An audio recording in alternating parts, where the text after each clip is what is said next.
you live in Spain now, but you didn't grow up in Spain, huh? Actually, like you were not too far from where you grew up this weekend. You were in Finistère Show, no? Yeah, we're in Finistère Show. I grew up in Nantes. Yeah. And that's where everything started. BMX, moto, my life. And now this weekend we're in the Finistère Show close to Quimper. Yeah. And it's not in Brittany for you? Not. I'm not sure. How do you say? Breton? Brittany, ouais. Yeah. They think Nantes is not included, and people from Nantes thinks it's included, and I'm the one that thinks it's whatever. That don't care actually, thinks nothing about it. And how was the Finistère Show this year? The Finistère Show was pretty sick. Your Seb Bio, your manager, took over, huh? Yeah. He took the show last year. Last year was pretty good for him. It's been raining from 9 in the morning to 7. So from the opening of the gate, it started to rain. So nothing happened. It was a big problem, big issue for him. And then this year was a 2-day show. Saturday, Sunday was no wind, sunny, insane, and like we had a great show on flatland BMX, mountain bike, dirt jump. We had FMX, obviously. We had more, and I was with my brother trying to do like announcing, doing the show. Oh yeah, because I wasn't riding because of my ankle. Ankle is I got a screw, and it's a bit destroyed. And yeah, the show was great. Getting back, it's like kind of your home crowd there. Since you born in Nantes, and how long have you been living in Nantes? I've been living in Nantes for 15 years, and then moved outside of Nantes with my parents, and that's where I started to ride bikes actually, because you don't do motocross in the center of the city. No, yeah, right. No, it's forbidden. I don't know why actually, because it could be fun. It could be fun.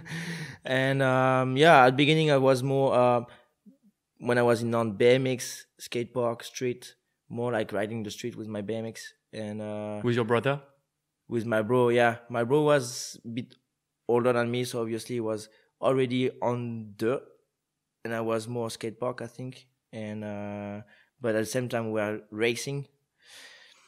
And then when we moved out of the city in a bigger house and with bigger land, we started to do motocross. And after getting more skills on the motocross, on the moto, it became obvious that the BMX tricks, we had to do it on the moto. That's how freestyle came. And do your parents have a BMX or a moto background, or not at all? My mom, not much. But my dad used to ride motocross a little bit. Okay. Like just a little bit. He had a bike, but I don't think he was far away from being that good. But he loved it. But it's when you have 3 kids, because we have 3 brothers, it's hard to buy a moto to all of them. Yeah. So my brother started motocross when he was 18, when he started to work actually. So he bought his first bike. Charles? Yeah, Charles. And pretty late. Yeah, Charles started, he was 18, and I did start motocross around 15, 16 years old. Okay. And freestyle 5 years after I was 20, and my brother was 24. Okay. So, oh wow. Okay. So that's pretty recent. Yeah. I mean, to start a sport and trying to do it professionally when you're 20, it's a bit late in general. You were done with high school when you started? Yeah. I don't even think I went to high school. I did my maximum at school. I mean, I stayed a really long time at school, but I didn't go so far. It means like I was doubling? Yeah, doubling a couple of times. You were just not made for school. I mean, I don't think school really fit to me. Yeah. And what I loved at school was sports, arts, and the thing that is really pointless to have the exam. Yeah. When you have the normal way of school. And that's why it took me out easy. And because obviously my brother was my example, and he was really bad at school. Obviously, being the small one, you follow your brother.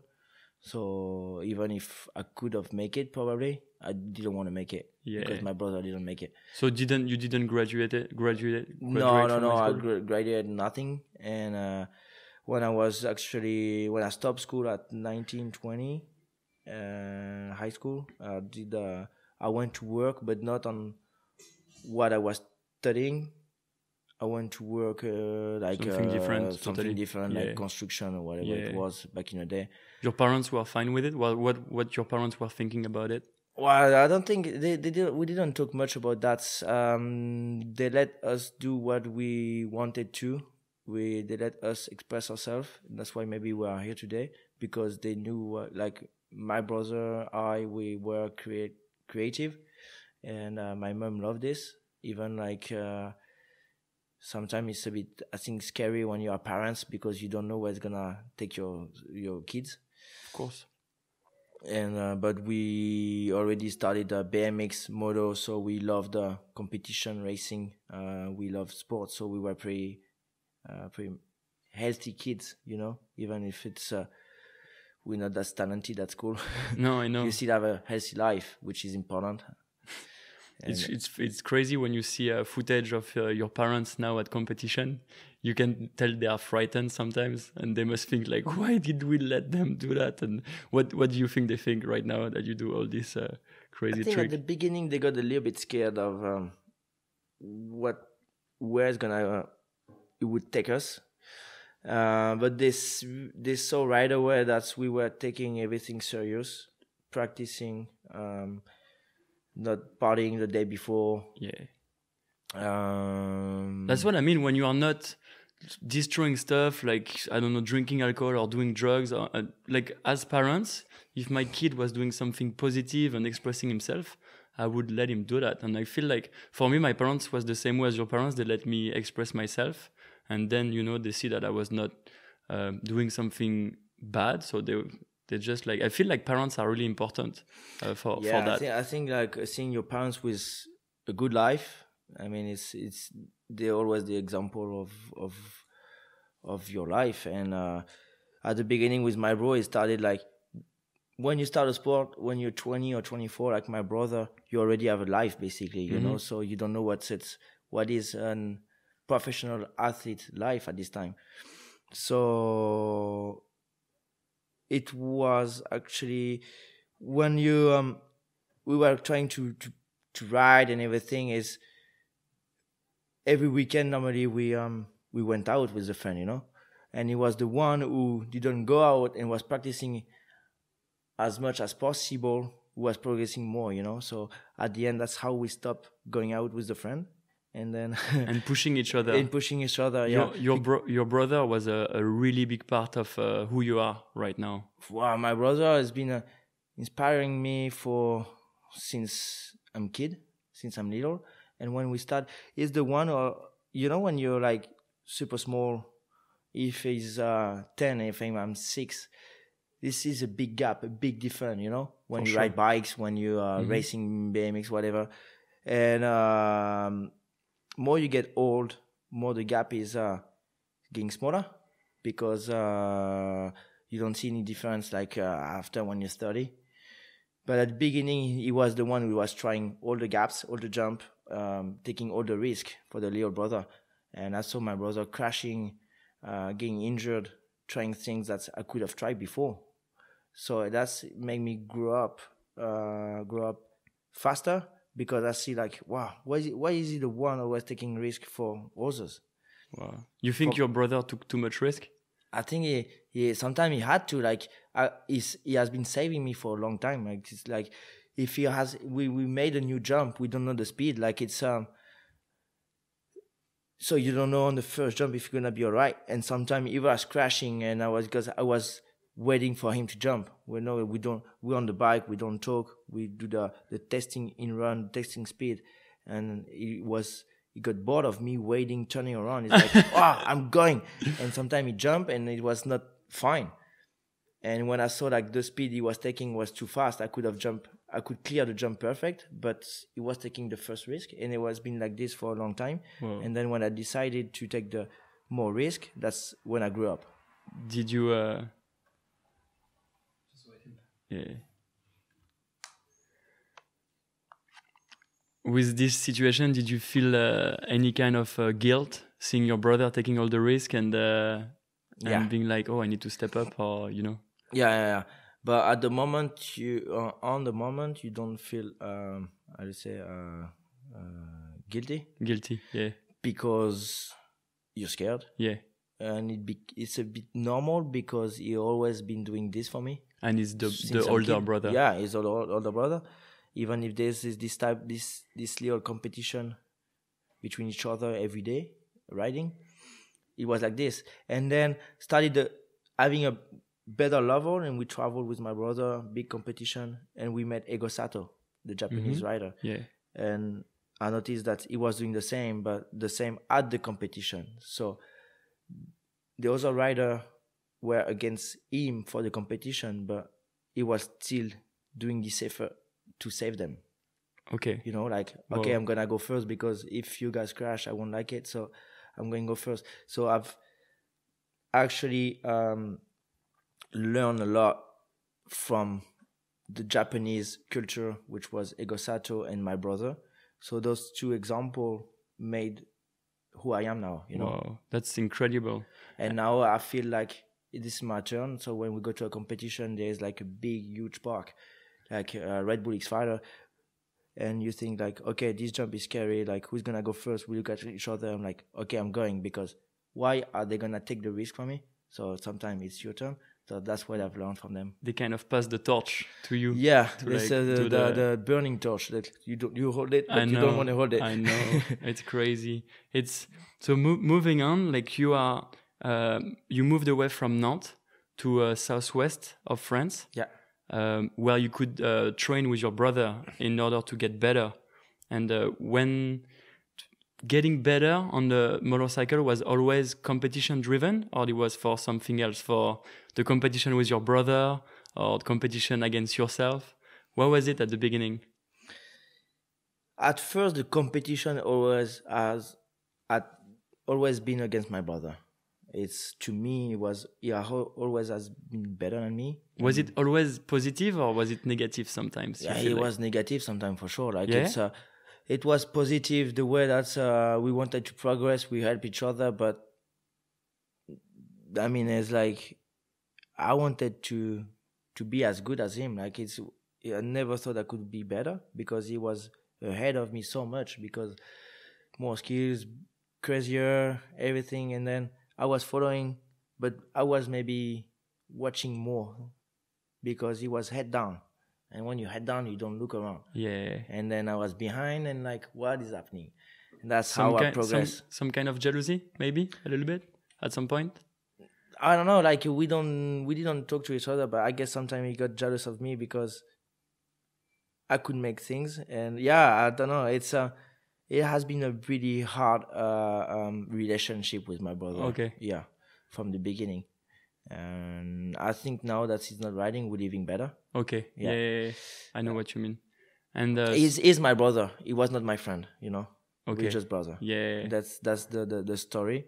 But we've been living together. We've been when we live in the southwest of France, we've been practicing every single day together. We've been pushing each other, and that's brought us to the best level in only 2 years. I know, that's crazy. And that brings you to 2007, where you win your first freestyle motocross competition. Yeah, in one that's in Nîmes. Yeah. The freestyle in Nîmes, the first big freestyle in France, pretty much. How did it feel to win that first competition? Your brother was riding this competition? No, my brother was not riding, because at this time, it was only 2 years we've been riding, and the big international shows, they didn't want to take two brothers. Okay. That's were unknown in the public. So they had to take super big name in the sport, and we were the rookies that could fill up just a place that's nobody had. And at this time, I was just the only one. He was in the public, enjoying the show. Okay. And saying like, you could do better. Yeah. And that's it. And then when I won the competition with Jeremy Lusk, American, Danny Torres, which was the best rider in the world back in the day, it's awesome. Is it a turning point to your career when you win a competition? Because you looked up to all these guys when you grew up. And when you look up to all these guys and suddenly beat them at a competition, how does that feel? Does your brain clicks or? Yeah, you practice a lot, and at the beginning, it's just a game. You're just happy to be able to do those tricks at the competition, whatever the result is gonna be. And I was not on the same mind as now. Like now, if I go to a competition, I enjoy, but I pretty much only enjoy if I do well. Yeah. And before, even if I made a mistake, I was happy still. And now it's a bit different. I need to be on the podium. It's exactly the same for me. If I don't enjoy competition, if I don't win. Yeah.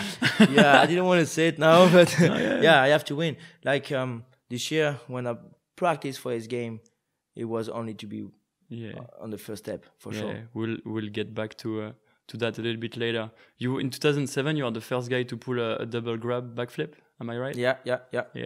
It's like it's we do this, not the same sport, but the same thing. Like it's you have to be innovating pretty much.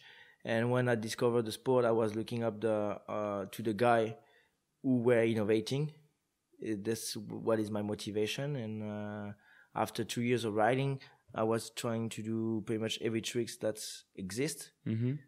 And I was the first one to try to do a flip and catching the seat. The seat with two hands. Two hands. So the viewers, like for the listeners, I'm sorry, you basically take the eject, do a backflip, so like a backflip, and then put your two hands off the handlebar, grab the side of the motorcycle, and then you gotta push, pull again, and grab the grips. And it's an insane move. I know that at the beginning it seemed a bit unreal, and but it seems it's easier for a rookie, I guess, because when you do the sport for a long time, you think that move is gonna be impossible because you think that's gonna stop the rotation. So the guy who were riding for a long time, were doing flip for a long time, they were thinking, it's like back in the day, they thought like the earth was flat. Yeah. You know what I mean? And the guys thought like this trick is gonna be impossible because we're gonna stay upside down. Yeah. You know what I mean? And And me, I believed in nothing because I had done nothing. So I had everything to do. So we had a really bad foam pit at my parents' place with my brother back in the day. Mm-hmm. And like the foam was from the trash, from the sofa, we took every piece of foam. God, no and the way. foam pit was packed, you know? So when you landed, it's like super hard.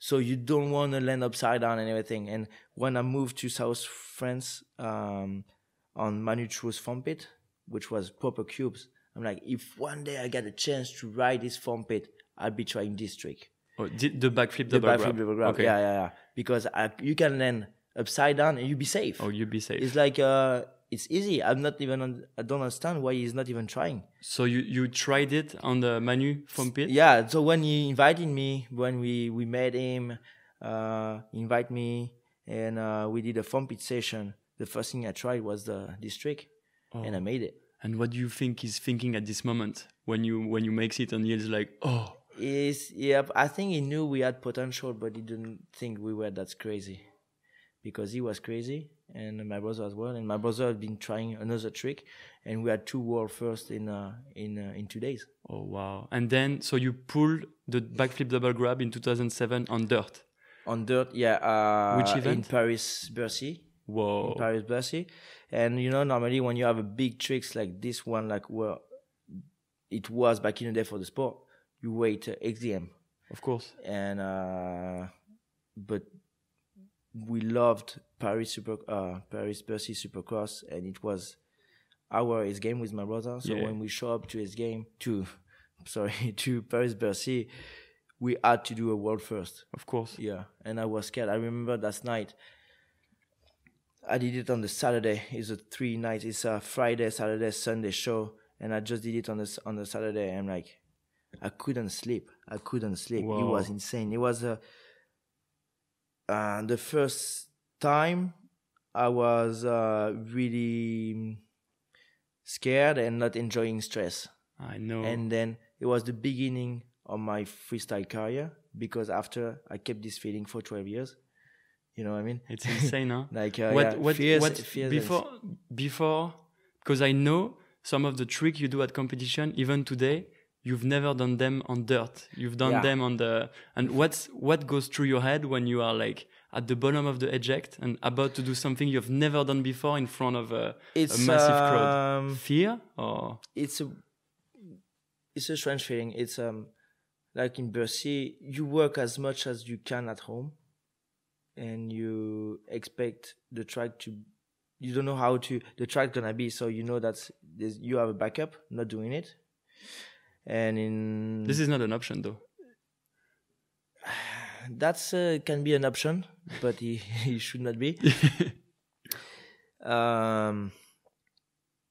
You just have to work as much as possible, because if on the show is the day, you have to be ready, you know. So if you feel like doing it during the show, at least you have been practicing enough.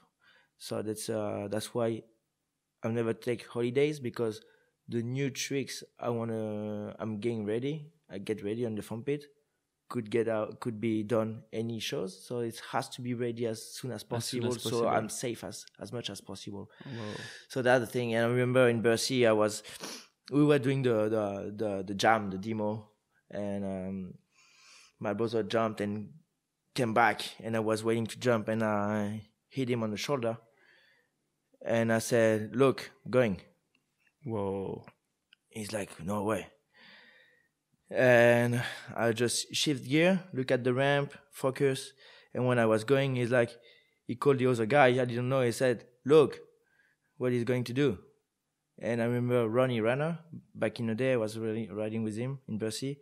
He's like, he cannot do anything else. He just did the biggest art attack flip. Art attack is like the biggest flip seat grab that he ever seen before. Yeah. He said, "What else can he do?"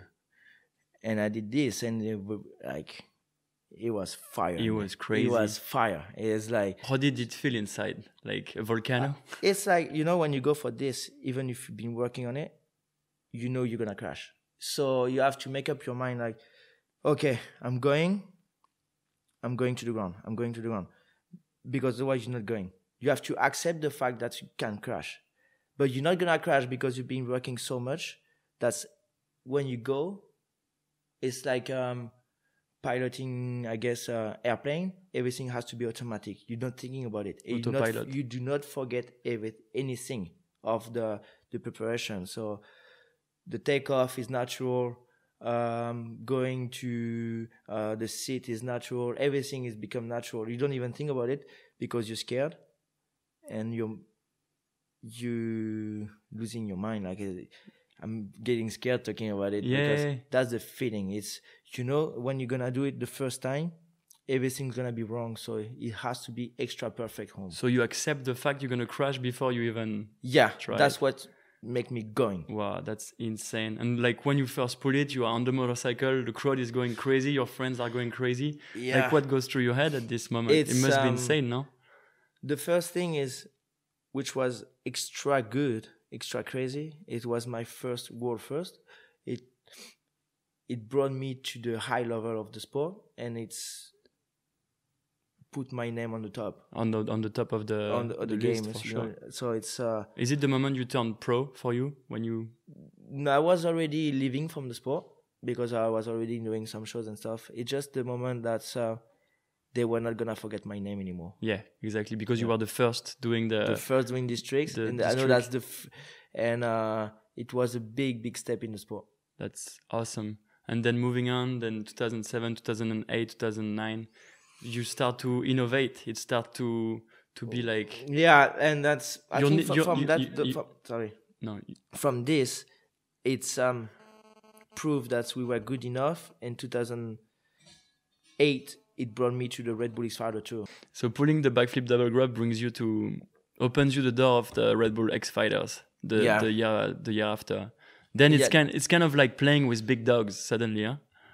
It's and then my brother the same day went for the first flip double knack, which is, a knack is like putting the foot outside of the bike, Mm-hmm.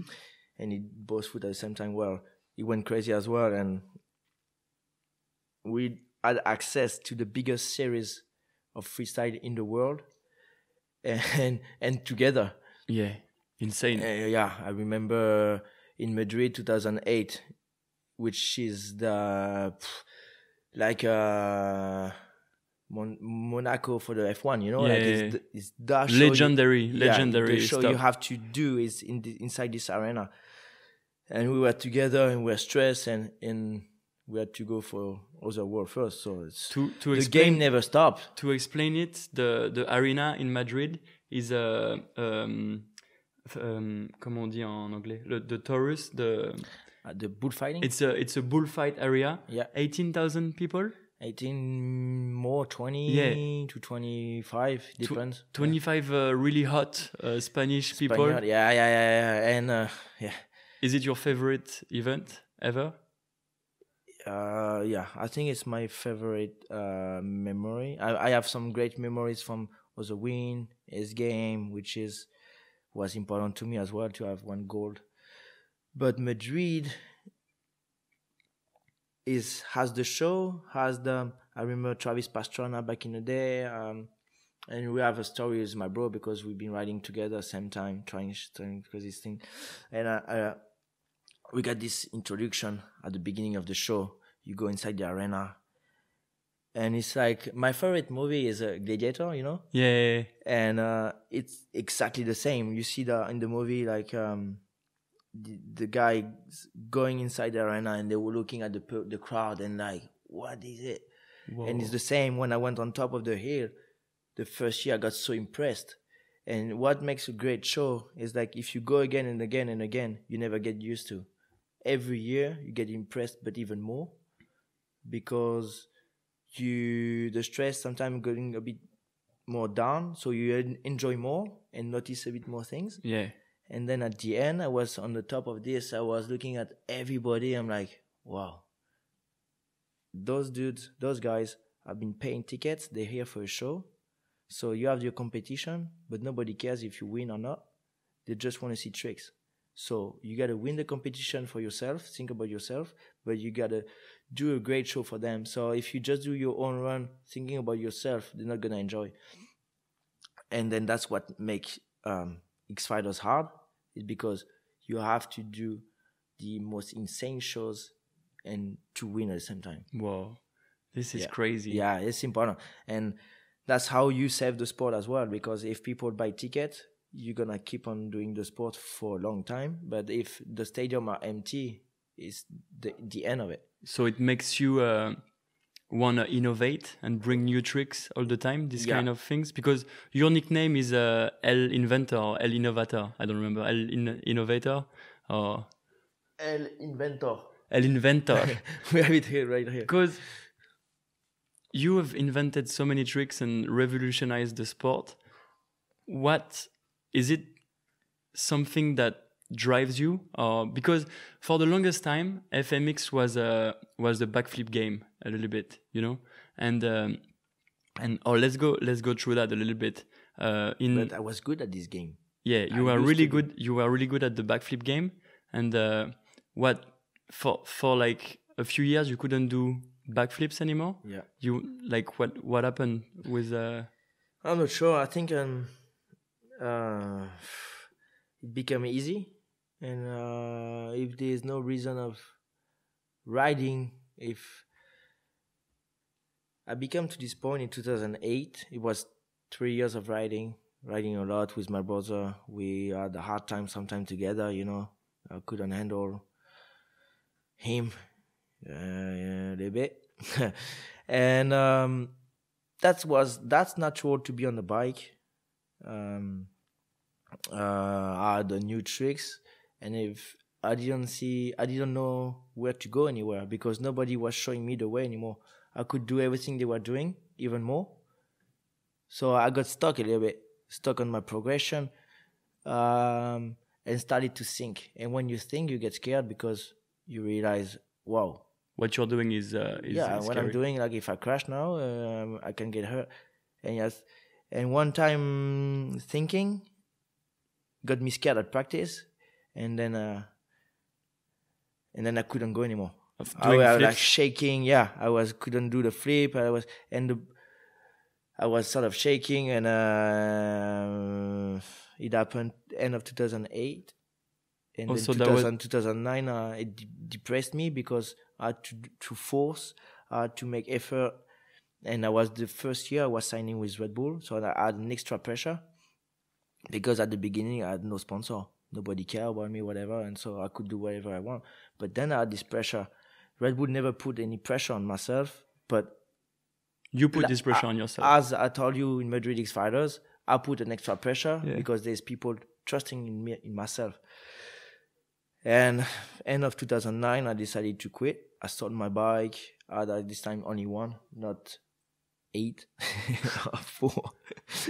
And we made a deal with Red Bull that it was better to stop. And I went away. I traveled a little bit. I had my girlfriend back in the day, and I quit totally. And I found was it a happy moment when you quit? No, it was super hard. Like even when I got back on my bike after, I was still depressed for a long time because it's like not normal for myself to not be able to ride easy and good.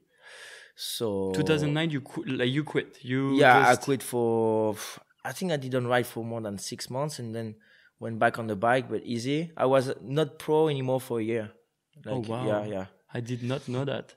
And when I came back, I found a psychologist, and she really hyped me. Like at the beginning, it took me 6 months to call her. I got the contact from nice people, and it took me 6 months to call her because I'm thinking like, I mean, psychologist is just for crazy people, you know. Like when you're 23 years old, you don't need anybody to help you. You know, I'm strong.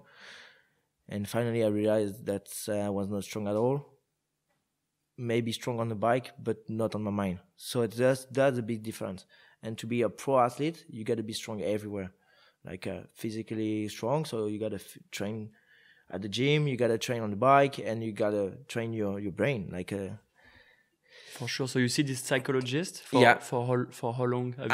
We started together in end of 2009, and keep on going a little bit.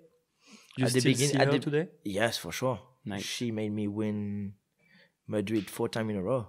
Wow, this is incredible. Yeah. So you believe that the mind is as important as the body? I think that's the most important thing, yeah. Especially in the sport we're doing, because you need to practice on the bike, but you need an extra effort to make everything happen on the D-Day, like on the on the show. Sure. On the show. So yeah, we kept on working, and when I came back to the sport gently in 2010, I was not that good, but Bercy Supercross still said, okay, we won the 2 brothers, and my brother at this time was on it. He was on fire at this time. Huh? And I was just back on the bike for 1 or 2 months, and he crashed badly. 2010 was the year he tried a front flip in Bercy. Yeah. And he crashed badly. He badly crashed. He hurt his head. You were there? I was there. Did you see I knew, like, when he was going, I already was going to the landing because I knew that something could happen because I know my brother. Oh, so you were on the landing? No. I was behind, but I was on my way. And when I was expecting to see him turning and coming back, and I never saw him. So I'm like, okay, he's on the ground. And the best luck, unfortunately for him, it was Bercy Supercross. They have the best doctor in the world right there at the reception. So in a second, he was like in charge and perfectly in the best hand. Okay. And without that, if it was the same crash at home, he would not be here anymore. You think he would have died? Yeah. Wow. And his crash is terrible. He died he died crashing, and they got him back to life. Yeah.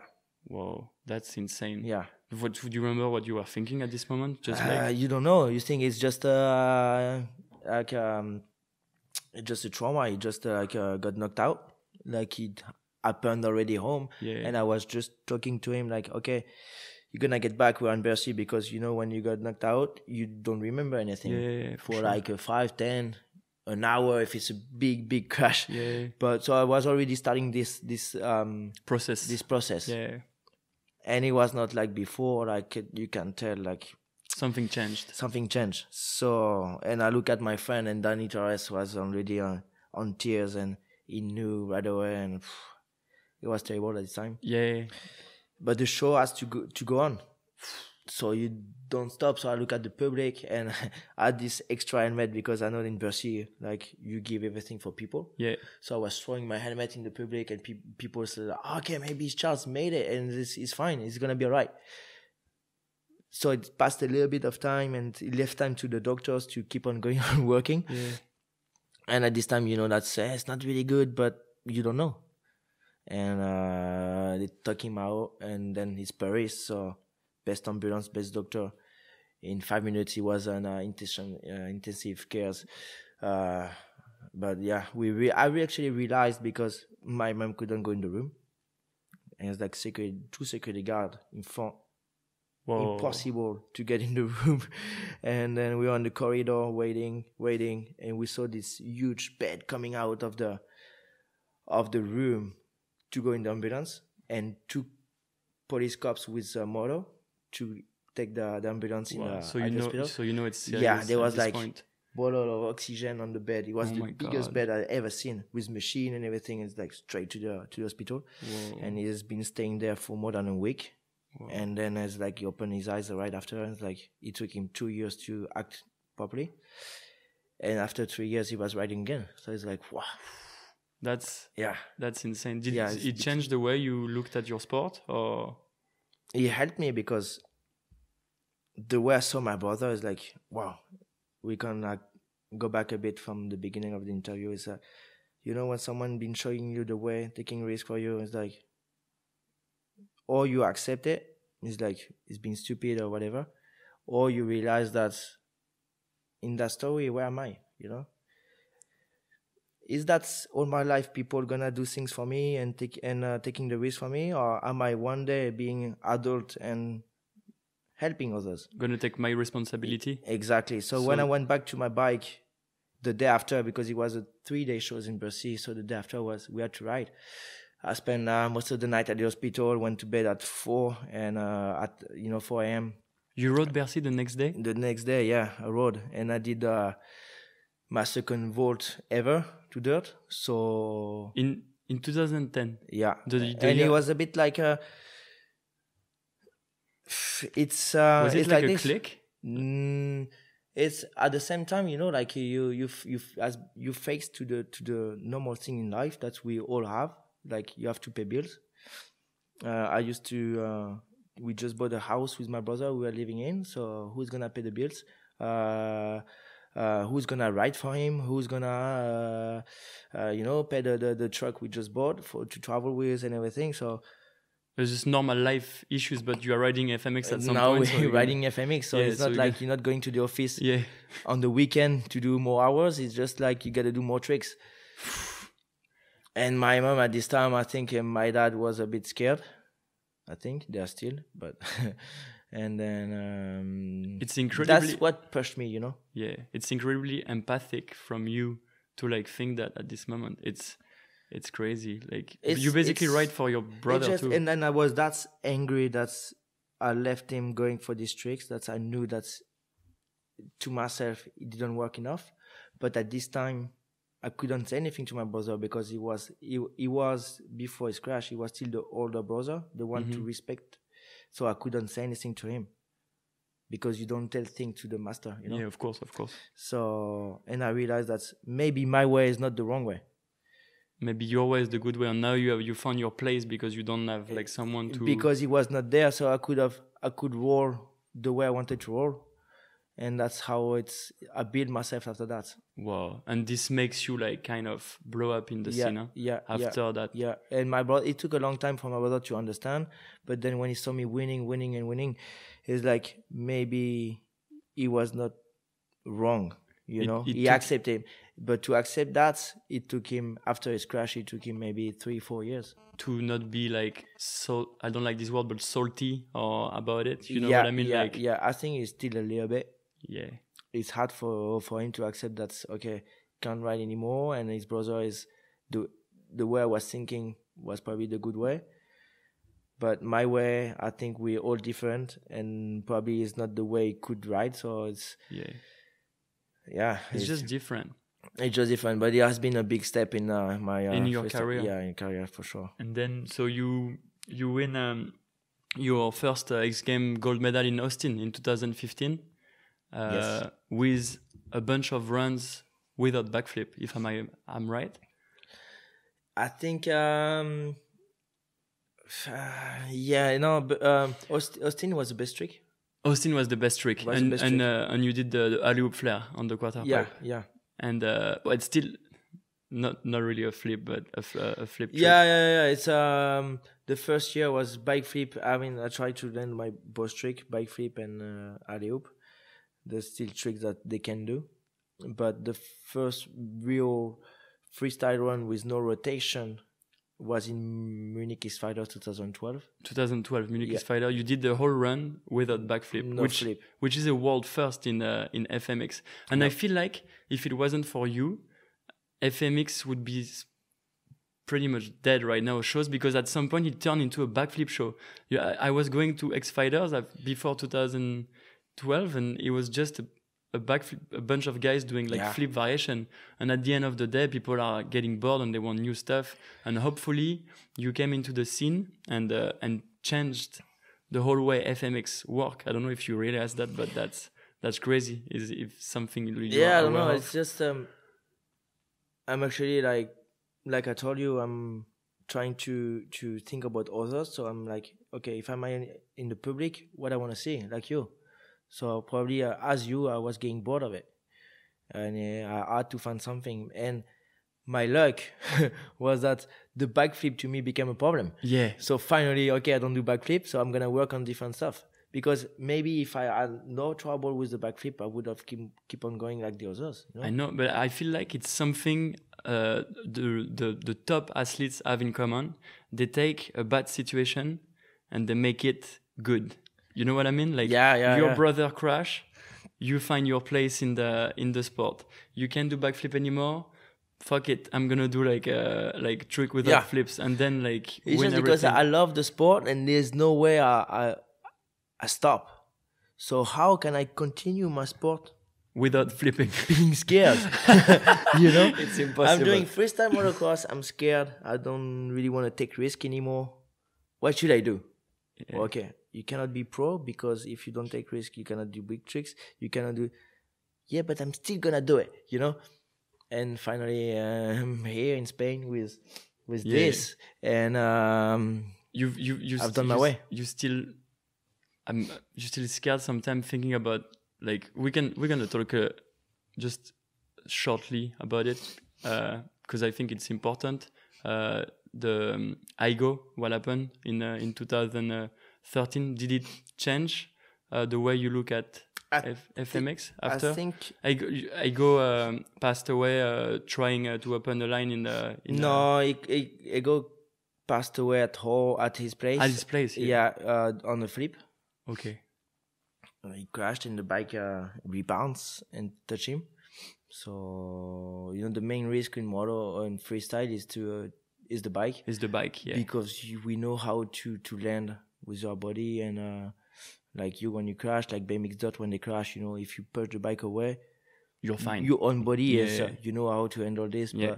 But when you have the luck of crashing on your feet, you stand up. But if the bike come back, it's an issue. It's an issue. So that's how it took him down. You were like, that was your homie at contest at this point? We were super friends, and especially me and my brother, we really loved him. He was older than us, and we looked up at him. And as he's Japanese, he's super respectful. Yeah. And I really enjoyed the Japanese culture. That's I discovered through this guy. And it was a hard moment, but It didn't change anything for the way you look at the sport after that? The way when my brother crashed and I keep on going saying like, okay, we are on the same, we're doing the same thing. It's like it's somebody crashed, you gotta keep on riding for him and not stopping. And when Ego crashed, I mean, everything become easier, pretty much. It's crazy to say that, but I'm like, listen, my friend, like you're up there now. I'm gonna push even more. So if I crash, I'll be with you. That's how I saw things back in the day. Wow, this is incredible. So that has been helping a lot. To me. So you ride for yourself, but also for the others. Yeah, because and there was this moment that I wasn't scared anymore. After Egos passed away? Yeah. Because you were like... Because he has been showing me the way. Like I'm not scared anymore. You've done it. So if tomorrow I'm with you, I'm not alone. And I remember the show you put on this year, the X Fighters, after Ego passed away. You were repping the Ego shirt. And you won that competition by a mile. I remember I was in the crowd. And that was like a touching moment for me.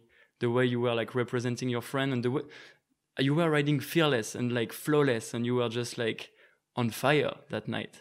Yeah, it's crazy, huh? It's my brother crashed has been a huge step, maybe into my freestyle career as well. It's sad to say that it's helped me.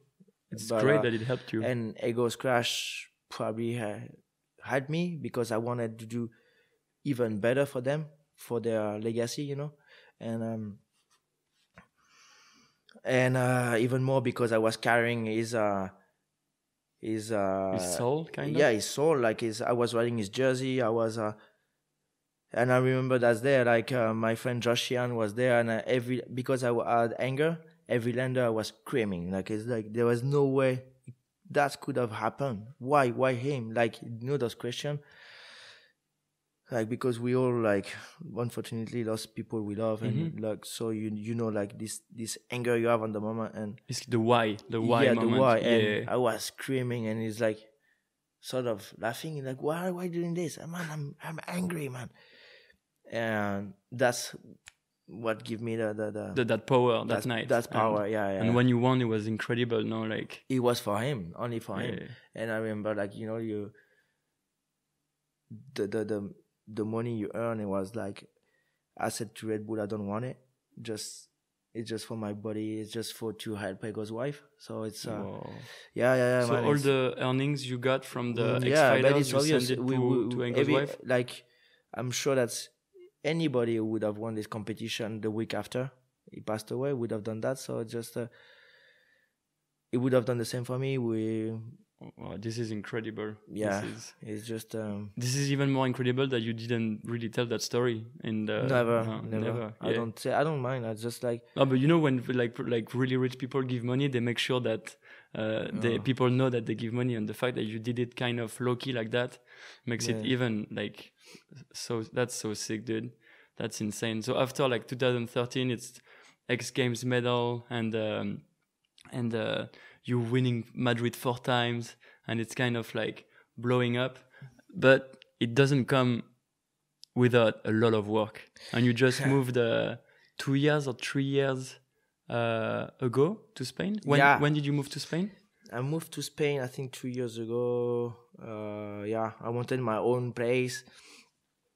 I wanted to be even better because I knew that's on the track I was before. I couldn't express myself the way I wanted to because it was not my own place. Because when you have to drive every morning to the riding place, you're losing time. You cannot have the machine on site. So you cannot, after practice, straight away, like rebuild the track you want to be and everything. So I knew that being here, I could do great. I mean, I'd done some good stuff, but it was not good enough. So, and since I'm here, I think I progressed again. It's insane the amount of work you put in. You told me in a funny way that you don't like holidays, but don't you think a break is good sometimes? Unfortunately we have some break that we don't really want sometimes. It's like injuries. Yeah. And I think those injuries is already holidays. It's been more than 2 months now that I'm out because of my foot. And when I'll be back, just no time for holidays anymore. Yeah. You know, I'm late. So like the when train you is leaving. when you take a holiday, it's like forced holidays. Yeah. And I'm living the good life for sure. Like having a break, everybody would tell you that it's important to recover and everything, but I'm living the best life, and that's I could ever dreamed of. So why going away from it? You know. When you say the train is leaving, you think FMX is progressing faster than before? I don't know if it's progressing, but I don't want it to progress without me. So, and I've done too much work, too much effort to leave the others catching up. To give a little idea of the listener, what is a traditional day for you? So like just to give you an idea, Tom lives in the middle of nowhere in Spain, and there's like 20 acres of training compound with a ramp that leads to a foam pit. So it's a bag full of foam where he can practice his trick safely. Then he has the same ramp set up to a airbag, the same ramp set up to a resi, which is a thin mattress, and the same ramp set up to dirt. And then you spend your days from like morning to night jumping on foam and trying to learn new trick. Yeah. Can you get me a bit through your like daily routine? I mean, more I'm getting old, more I practice, because I think more I need to repeat. And because of this place here, I can repeat even more because everything is perfect.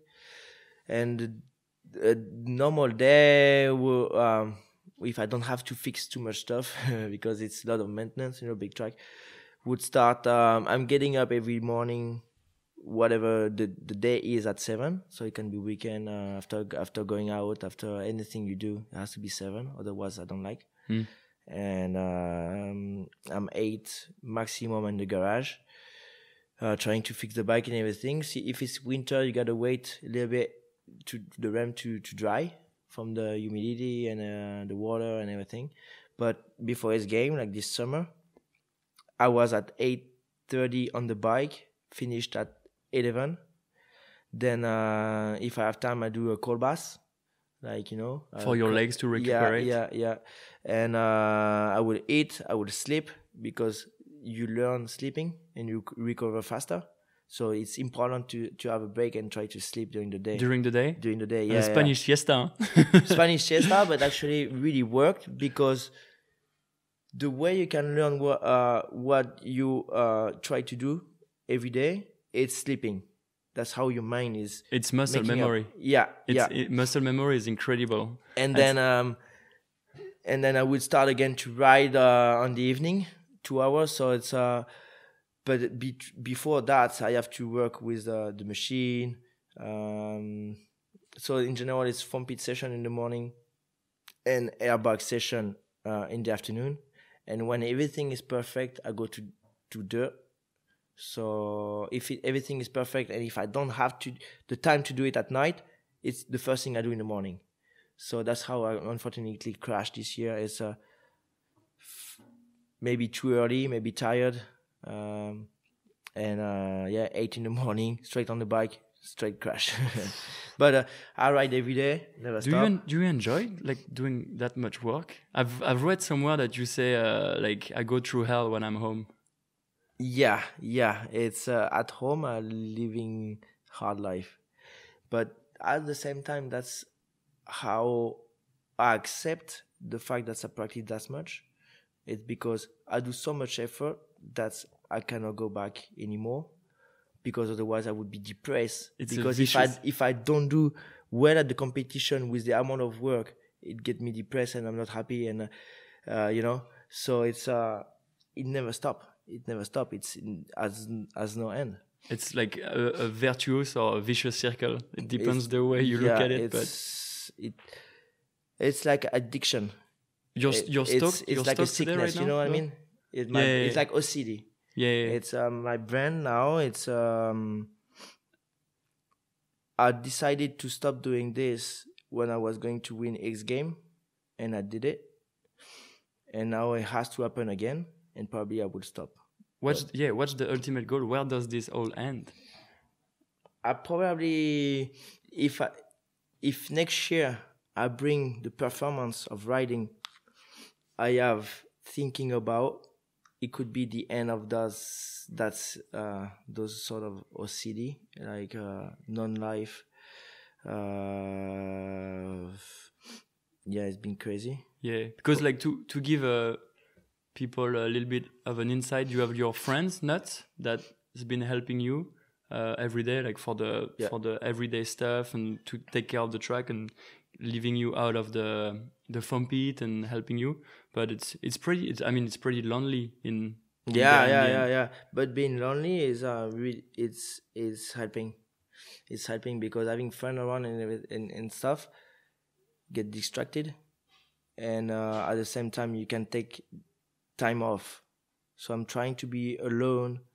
So that's the only thing. It's I have. You so must do that. Less thing you have in life, less thing you can do. So no distractions is better for you. Yeah. And then so like you were gonna put that crazy performance you want to this year at X Games, but like you crash a week before. So like you're gonna take another year full of practice. Yeah. And then try to pull that dream run again. Yeah. And then that would give you the option to kind of stop your competition career. Yeah, maybe that's like you said. Maybe that will give me the opportunity. I'm not sure of changing the way. Like now that I found my way in freestyle, which is innovation, I know how to do that. I want to learn different things now, so I can go and keep on going innovation, new tricks and everything. But I know this, so I want to go swap to more video project. Yeah. Which I have a few crazy ideas that I hope will come to reality. Soon, but it has to be crazy. So a bit. I know. Is it worth it when you think in a pragmatic way? You've invested so much money in your park. How do you call that? Your training compound. Yeah, wherever your training compound. Like we were at the foam pit earlier, and I grabbed a piece of foam in my hand, and I told you how much is that, and you told me it's a little bit less than €1, and you have 30,000 pieces of foam in your foam pit. So only the foam in your foam pit is €30,000. Yeah. How much do you think you've invested in your training compound? I don't want a number like maybe no, but it's just to know, like it's every day. Sometimes I'm spending half of what I earn a year into my progression. Whoa. So you're spending, this is amazing. You're spending half of the money you make into your progression. Yeah. This is always incredible. Like it's I spend it all because after I need to live, I need to eat, I need to pay the bills, and then I don't have much left, but I don't mind. I would regret more if I was not doing it. So I have to make my ideas to reality. Wow. Yeah. It's insane. It makes me think of this religious people that goes to isolation to like give their faith to some kind of God, and you give your soul and your faith to FMX. Yeah. But it's worth good. it. It's good. It's good. This is amazing. I mean, look at them. FMX give me that. Like that's property. That's this interview, man. I have the chance to know you. Yeah. To know others like that's as sick as you. Traveling, seeing the entire world. Having Japanese friends. That's if I had a proper job, I would do not do everything. You know. If you had to do it all over again, you would do it exactly the same way. That's a good question. When I'm full on practice every day, and that's life is not that easy, I'm thinking that I wouldn't do it again. And like now, and I really realized, I think getting older, I would do it again. Different. I would do it better. Yeah. Yeah. For sure. What But it's, what would you do? Like, you have maybe one thing you would do better. You're like, oh, I fucked it up that one time. I want to do it better. I missed his game X Fighters 2012 in Sydney, crashing the series, and I got 2013. I missed 2014 and 2015, and I would win everything if I had to change it. And I know how to, but because now it's past. But it's it's easy thinking. But there is rumor that X Fighters is coming back. Man, I should not say it, but maybe it's coming back. So that's why next year. We don't have the Olympic game in moto, so I'm expecting for X Fighters to come back.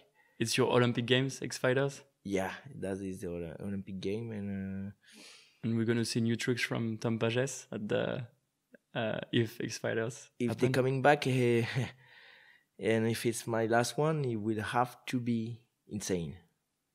Trust me. The cherry on the cake. Yeah, the entire cake. All right. Did I miss anything? Yeah, you missed the buggy ride.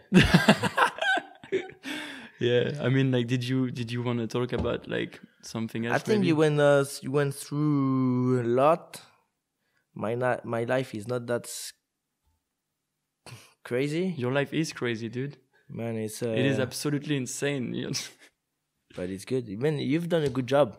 All the questions and everything, like, to know everything about my life. Man, it's good because I didn't remember half of the question. I don't know what you said. This is good. It's good work. But good job. Is there anything maybe you want to add to the interview, or like, I know your parents have been like helping you a bunch. Or what do they think? Especially after your brother crash and like everything like that. I mean, it's a big help for my parents. Sure, like if you have parents like my parents, it helped a lot.